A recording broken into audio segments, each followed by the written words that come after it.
적성 구조라는 개념의 출발점입니다. A라는 학생이 있고 B라는 학생이 있고 뭐 C, D, E라는 학생이 있는데 그 5명의 학생들은 모두가 다 100의 능력을 갖고 있습니다.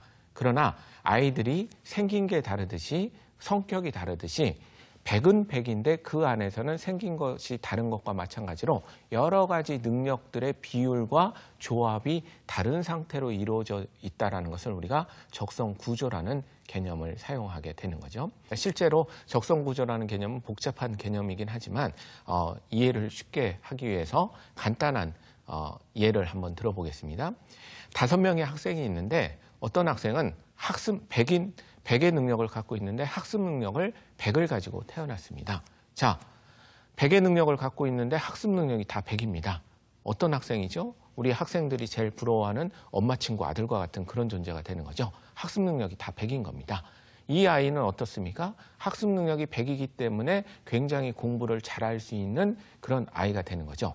이 아이한테는 어떤 직업이 적합하겠습니까? 아이의 능력의 모든 것이 학습 능력이라면 사회의 여러 직업 중에 학습 능력을 가장 필요로 하는 교수님, 연구원 이런 쪽으로 가는 것이 바로 그 아이에게 맞는 직업이라고 볼 수 있는 거죠. B라는 학생은 학습 능력이 90입니다.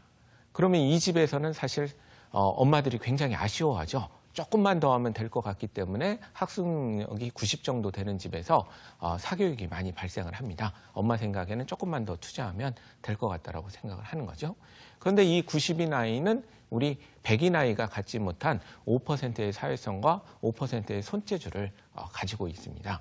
그러면 이 아이는 A라는 학생보다 뭐 못난 학생이 아니라 A와는 전혀 다른 적성 구조를 갖고 있고 이 아이가 행복할 수 있는 분야는 따로 있다라고 얘기를 하게 되는 거죠.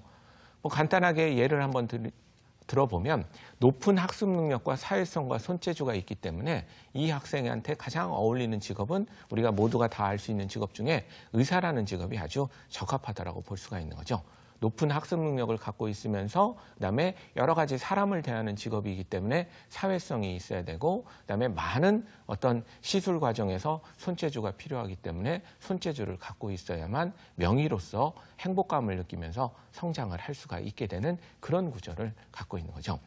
근데 이 얘기를 들어보시는 분은 에이 그럼 뭐 하느냐? 왜냐하면 의사가 되려면 지금 대한민국에서 얼마나 공부를 잘해야 되는데 이런 얘기를 많이 하실 겁니다. 실제로 일선 학교에서 아주 최상위권 아이들, 진짜 학습 능력이 100인 아이들이 의대를 실제로 많이 진학을 하기 때문입니다. 이게 어떻게 보면 우리 현재의 불행한 현실이라고 볼 수가 있습니다. 왜냐하면 대학을 진학을 잘할지는 모르겠으나 그 아이가 나중에 직업인으로서 행복할 수 있을지는 우리가 아직 확신할 수가 없기 때문입니다. 왜냐하면 학습 능력이 아주 높은 아이들이 새로운 지식을 만들어가는 것을 더 즐거워할 아이들이 어떻게 보면 반복적인 업무에 사람을 대하는 일에 또 손재주가 필요한 일에 투입을 하기 때문에 대한민국은 현재 좋은 학자도 잃고 있으면서 좋은 의사도 잃고 있는 이런 형국이라고 볼 수가 있는 거죠. 행복이라는 관점에서는 좀 다른 얘기라고 볼 수가 있겠습니다. C라는 학생은 학습 능력이 70인 학생입니다. 학습 능력이 70이면 엄마들이 자꾸 이제 고등학교 1학년 이후부터는 그 아이보다는 자꾸 그 밑에 동생한테 더 관심을 갖게 되는 그런 정도의 학습 능력이라고 얘기를 하는 거죠. 엄마가 너한테 얼마나 기대를 했는데 너 이 정도밖에 안 되니 하면서 아이한테 굉장히 상처를 많이 주는 그런 정도의 학습 역량이라고 볼 수 있습니다. 그런데 이 아이는 사실 알고 보니 30% 정도의 미술적인 능력을 갖고 있습니다.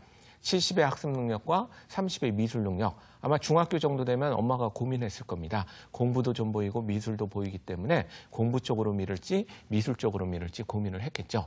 어느 한쪽으로 보는 게 아니라 합쳐서 100입니다. 이 아이는 고등학교 때까지는 학업에 열심히 2학년 정도까지는 신경을 쓰다가 우리 미술적인 능력이 있기 때문에 실기를 조금 더 가미를 해서 디자인 분야에서도 학습 능력을 많이 필요로 하는 산업 디자인 쪽이나 이런 건축 디자인 쪽으로 우리 아이가 인생 목표를 정하고 열심히 하게 되면 굉장히 또 행복한 생활을 할 수 있는 그런 능력 구조라고 얘기를 하게 되는 거죠.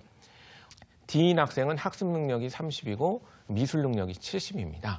공부를 못해서 미술하는 게 절대 아닙니다. 미술 능력이 탁월하기 때문에 학습 능력이 적게 발현되는 거라고 우리가 얘기를 하게 되는 거죠. 별개의 능력 구조라고 얘기를 하기 때문입니다. 이 학생은 초등학교 때부터 미술 능력이 뛰어나기 때문에 주변 선생님으로부터 그림 잘 그린다는 얘기를 많이 듣습니다. 이 학생은 우리가 미술을 계속 살려서 미대를 목표로 열심히 공부를 하지만 중요한 것은 대학교 이후가 더 중요하게 되는 거죠. 많이 투자를 해서 미대까지 보내놓고 나서도 재기를 못 찾는 경우에는 사실은 대학교 이후에 진로 지도를 멈췄기 때문에 나타나는 현상입니다.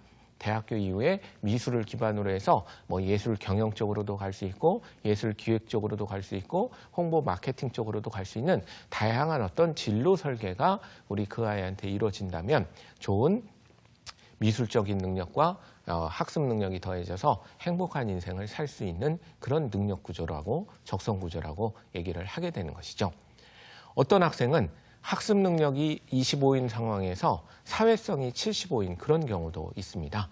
자, 학습 능력 25, 사회성 75. 물론 앞서 말씀드렸지만 간단하게 이렇게 실제로 구성되는 건 아니지만 설명을 위해서 이렇게 간단하게 모형화 해봤습니다. 자, 학습 능력 25에 사회성이 75면 여러분들 생각에는 학습 능력 25만 자꾸 들리기 때문에 공부를 못하는 학생이라고는 생각하지만 제가 보기에는 영재라고 분류를 합니다. 어떤 영재냐? 영업 영재가 되는 거죠. 사회성이 아주 뛰어난 사람이기 때문에 21세기